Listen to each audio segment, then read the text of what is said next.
Muy buenos días, sean todas y todos ustedes bienvenidos a este tema 7 del módulo 3. En esta ocasión quiero agradecer la participación, como siempre, como ya es habitual, de todos aquellos que ya han pasado por nuestro blog. Tenemos más de 250 comentarios, lo cual es bastante importante para nosotros.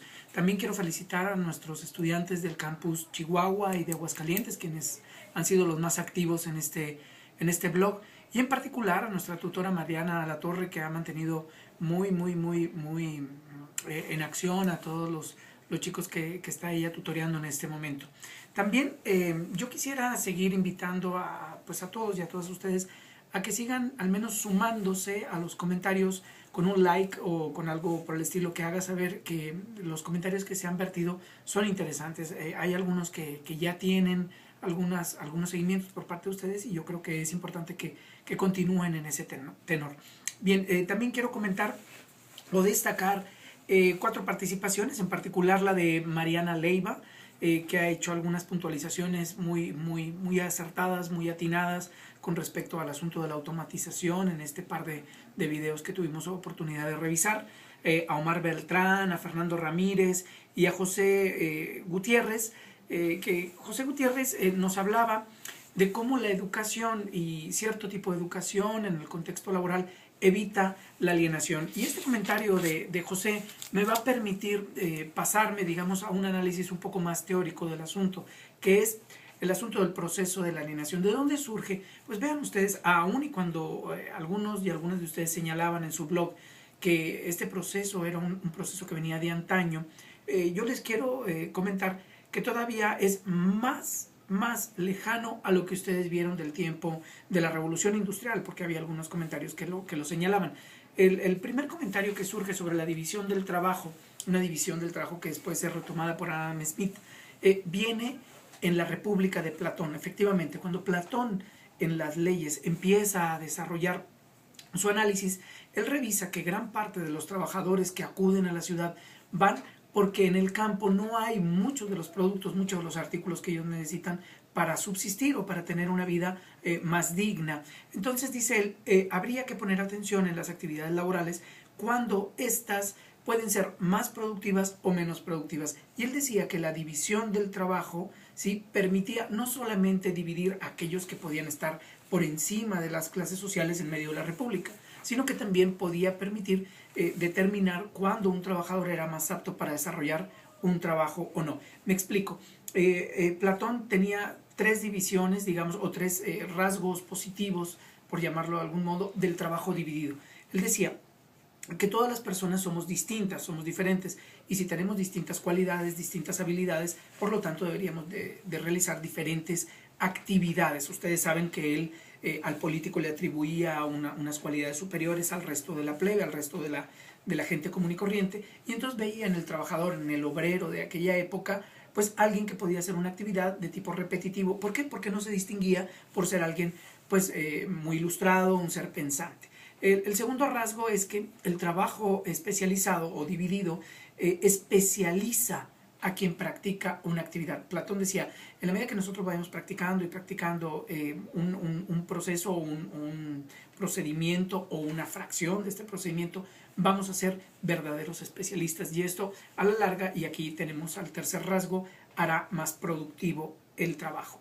Adam Smith, en su Riqueza de las Naciones, recoge esta enseñanza platónica y él dice, yo, sin pensar que las personas son distintas, así al modo que lo planteaba Platón, una suerte de clasificación de estatus, ¿no?, de los aristoi de aquella época, decía que la división del trabajo no solamente podía volver a la sociedad comercial más próspera económicamente hablando, sino que también posibilitaba que el trabajo fuera desempeñado con mayor habilidad y mayor destreza por parte de un trabajador. Y de ahí viene el famoso ejemplo de la fábrica de alfileres, en donde una persona cortaba el cable, bueno, una persona estiraba el cable, otro lo cortaba, otra persona lo limaba, otra persona lo pulía, otro hacía la cabecita, otro la punta, etc. Entonces, en esta fábrica que él nos describe en La Riqueza de las Naciones, cuando habla justamente de la división del trabajo, Smith demuestra con números de aquella época que una persona que se dedicaba, por ejemplo, a producir alfileres o clavos, como él lo planteaba, podía sacar, si lo hacía de modo independiente, no más de 100 o de 80 clavos o alfileres cada día. En cambio, si el trabajo o la actividad se subdividía en partes, en fragmentos más pequeños, la producción diaria podía ascender a 10.000 alfileres. Como ustedes se pueden dar cuenta, pues estamos en los albores de lo que será próximamente la revolución industrial. Estoy hablando del 1776, obviamente cuando aquellos talleres ya para Adam Smith representaban verdaderamente una división y una masificación del trabajo. La segunda habilidad, la segunda característica de la división del trabajo de Adam Smith era el ahorro del tiempo. Si nosotros ahorrábamos en un proceso de producción tiempo, pues nosotros íbamos a hacer, obviamente, a reducir costos y ser mucho más productivos. De ahí que la incorporación de las máquinas, esta sería la tercera rasgo o característica de la división del trabajo, las máquinas nos permitirían ahorrar esfuerzo, y si ahorrábamos esfuerzo humano podíamos poner a la persona a realizar actividades mucho más propicias o adecuadas a lo que sería la mentalidad o la actividad humana. Es decir, podíamos dejar de lado, como él nos advertía, como Adam Smith advertía, podíamos dejar de lado la alienación. Al hilo de la historia, ustedes saben que Carlos Marx fue el que después retoma este principio y él en el Capital pues lo desarrolla con mucha profundidad. No me voy a detener en esta ocasión, pero ustedes pueden retomarlo en la lectura, porque ahí se hacen algunas alusiones de ello, en la lectura de Alexis Sousa Santos, que ustedes van a tener oportunidad de revisar para poder elaborar la siguiente tarea. Esto nos lleva a un siguiente punto, y con esto ya voy a terminar, digamos, esta introducción teórica a lo que es el proceso de alienación. ¿Dónde inicia el proceso de alienación? Creo que ustedes lo tienen bien señalado, bien claro en su blog. El proceso de alienación inicia con un trabajo mecánico, irreflexivo, inhumano, carente de derechos, como ustedes lo han señalado, y que se refleja no solamente en el video de Charles Chaplin, sino que también se refleja en el video de McDonald's.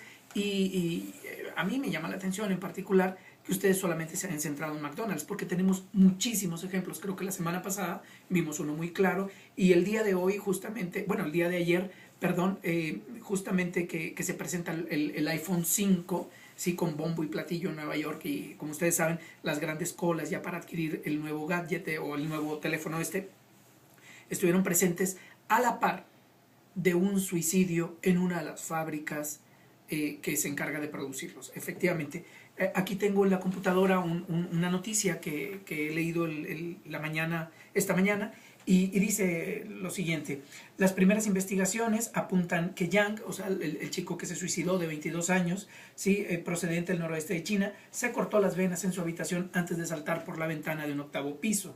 Este reciente suceso, que ha coincidido con la presentación del nuevo iPhone 5 en Estados Unidos, es el segundo suicidio que se registra después de que el pasado marzo Foxconn firmara un acuerdo con Apple para mejorar las condiciones laborales de los trabajadores. Si se fijan, este asunto continúa. En base a Foxconn se comprometió a reducir el horario laboral, mejorar los protocolos de seguridad y otros beneficios sociales a los ensambladores de iPhones y iPads. Es decir, los efectos perniciosos de la alienación y el trabajo repetitivo que se produce en las grandes maquiladoras están a la orden del día. Esta noticia del día de hoy da cuenta de ello, y yo creo que todavía ustedes lo pueden extender a otras industrias, a otras empresas. Incluso podrían pensar qué es aquello que siente, que vive, que piensa una persona que participa en los procesos de producción de aquellos gadgets o aquella ropa o aquellos artículos o instrumentos propios de una sociedad de consumo, que yo muero si no adquiero.